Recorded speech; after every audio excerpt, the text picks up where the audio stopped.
నువ్వు ఇండియన్ అథ్లీట్వా? ప్రూఫ్ ఏది? Yes, I'm proudly an Indian athlete. 2001 netball senior Asian championships Colombo, శ్రీలంకలో first time నేను ఇండియన్ టీంకి ఆడాను. 2వ తరగతి నుంచి ఆట మొదలు పెడితే 9 సంవత్సరాల కష్టం తర్వాత నా +1లో ఉన్నప్పుడు నేను ఫస్ట్ టైం ఇండియా ఆడాను. ఆ తర్వాత నుంచి నా ప్రస్థానం కంటిన్యూ అవుతూ వచ్చింది. నేను ఆడిన ఇంటర్నేషనల్స్ కానివ్వండి, 2nd గ్రేడ్ నుంచి 11th గ్రేడ్ వరకు multiple sports including volleyball, track and field athletics, ఇలాంటివన్నీ కూడా ఆల్రౌండ్ అథ్లీట్గా నా స్కూల్లో, which is Jyothi Vidyalaya high school BHL, స్కూల్ని రిప్రజెంట్ చేయడమే కాకుండా నా జిల్లాని, రాష్ట్రాన్ని, దేశాన్ని కూడా ఆర్గానిక్గా రిప్రజెంట్ చేసుకుంటూ వచ్చాను. ఇవన్నీ ఫస్ట్ ఇన్నింగ్స్ అయితే, సెకండ్ ఇన్నింగ్స్ పాప పుట్టాక కొత్త గేమ్ నేర్చుకుని అన్డివైడెడ్ ఆంధ్రప్రదేశ్ బాస్కెట్బాల్ విమెన్స్ టీమ్కి క్యాప్టెన్సీ చేశాను. 2010 నుంచి 2017 వరకు ఆడుతూ వచ్చాను. ఉమ్మడి ఆంధ్రప్రదేశ్కి ప్రాతినిధ్యం వహించడమే కాకుండా తెలంగాణ రాష్ట్ర ఆవిర్భావం తర్వాత తెలంగాణ రాష్ట్రానికి క్యాప్టెన్సీ చేశాను నేను బాస్కెట్బాల్లో. ఇంకా ఉంది, మా పాప పుట్టిన తర్వాత ఆట నేర్చుకున్నాను. పాప కూడా ఆట పిక్ చేసుకుని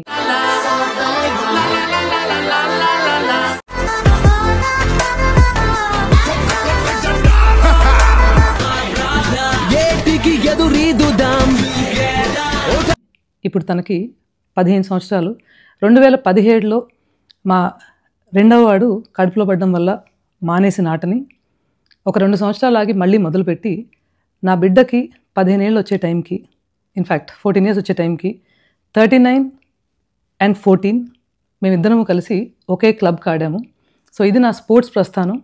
అండ్ దీనికి ప్రూఫ్స్ అనేవి మీరు ఏ ఫెడరేషన్కి వెళ్ళినా, అది బాస్కెట్బాల్ అవ్వచ్చు, నెట్బాల్ అవ్వచ్చు, ఇలా ఏ ఫెడరేషన్కి వెళ్ళినా కూడా వాళ్ళు ఇస్తారు.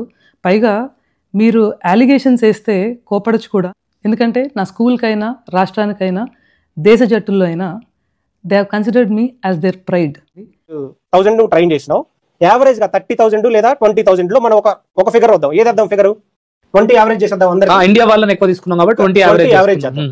1,35,000 మెంబర్స్ కి 20,000 యావరేజ్ చేస్తే ఆమె ఎంత ఎర్న్ చేసినట్టు చెప్పండి ఒకసారి. దాదాపు 200 కోట్లు, సుమారు 250 కోట్లు పైన. 20,000, 30,000 ఛార్జ్ చేయడం, ఇంతమందిని ట్రైన్ చేశాను కాబట్టి నా రెవెన్యూ కొన్ని 100 కోట్లు అవటం అంత లేదు.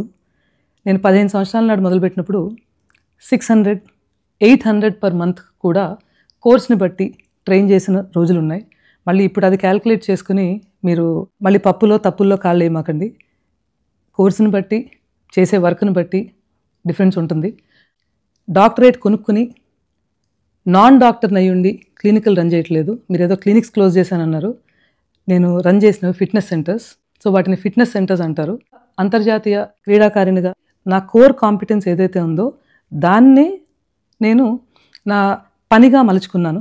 నీతిగా చేస్తూ వ్యాపారం చేశాను దాంట్లో.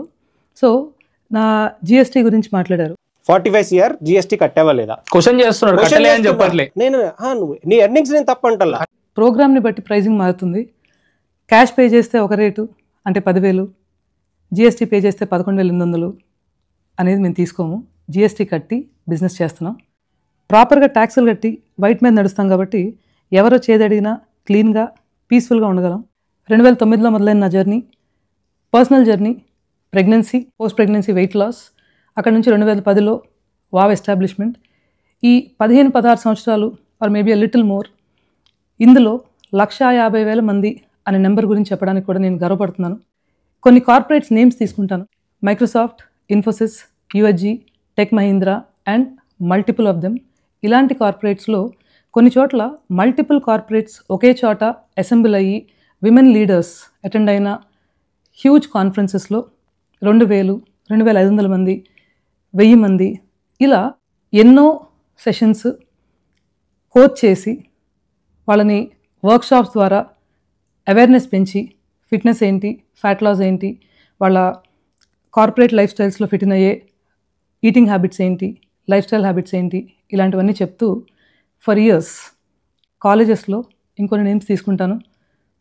BVRIT, గీతం కాలేజ్, గుంటూరు విజ్ఞాన్, గోకరాజు రంగరాజు, ఇలాగా మల్టిపుల్ స్కూల్స్ ఇంక్లూడింగ్ నేను చదువుకున్న స్కూల్లో వీళ్ళందరికీ self defence, fitness and fat loss workshops తీసుకోవడం, awareness related to their menstrual health ఇలాంటివన్నీ చెప్పటం విమెన్ విషయంలో, ఇవన్నీ కూడా స్వచ్ఛందంగా చాలా వరకు పేమెంట్స్ తీసుకోకుండా మనం మాట్లాడుతున్న స్కూల్స్ కానివ్వండి, ఎంత ఇష్టంగా చేశామో ఎంత కష్టపడి చేశామో ఈ వర్క్ అంతా కూడా.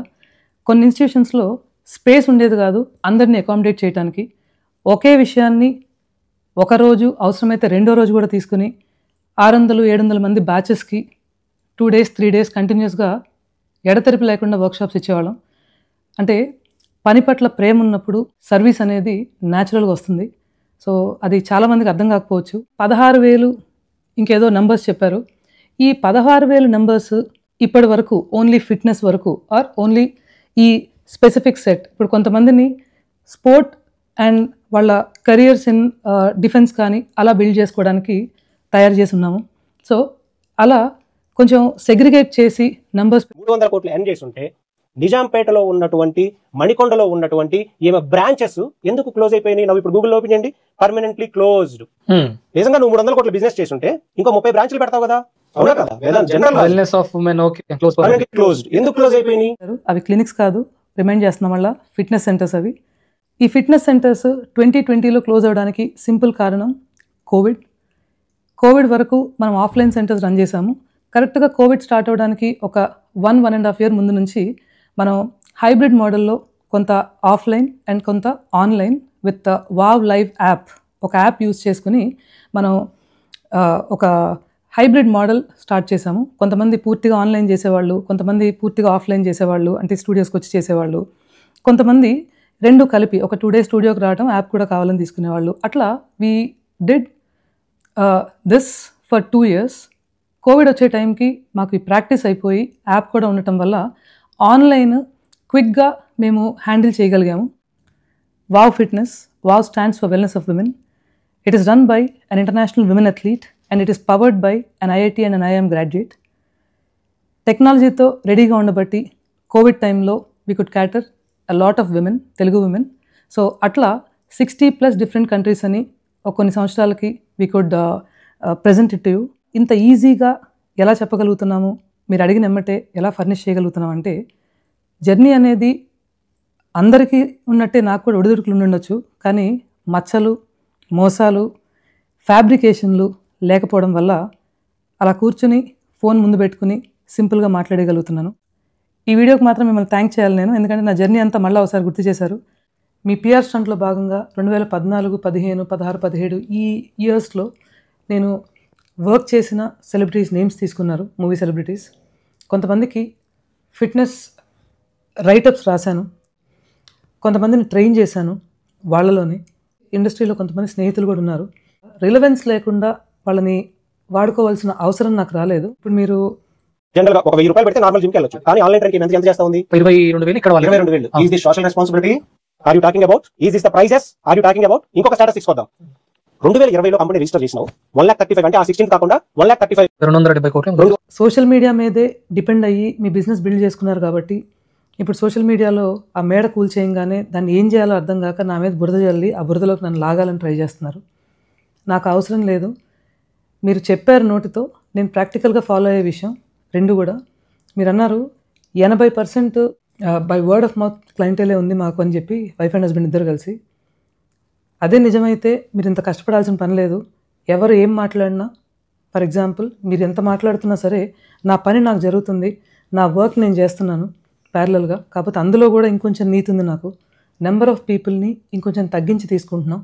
పని ఆపట్లేదు, కానీ సర్వీస్ పాడవకుండా ఉండటానికి తగు జాగ్రత్తలు తీసుకుని గ్రీడ్తో గబగబా మనుషుల్ని లోపలికి తీసేసుకోకుండా బ్యాచెస్ సైజెస్ తగ్గించుకుని జాగ్రత్తగా లిమిటెడ్గా తీసుకుంటున్నాం.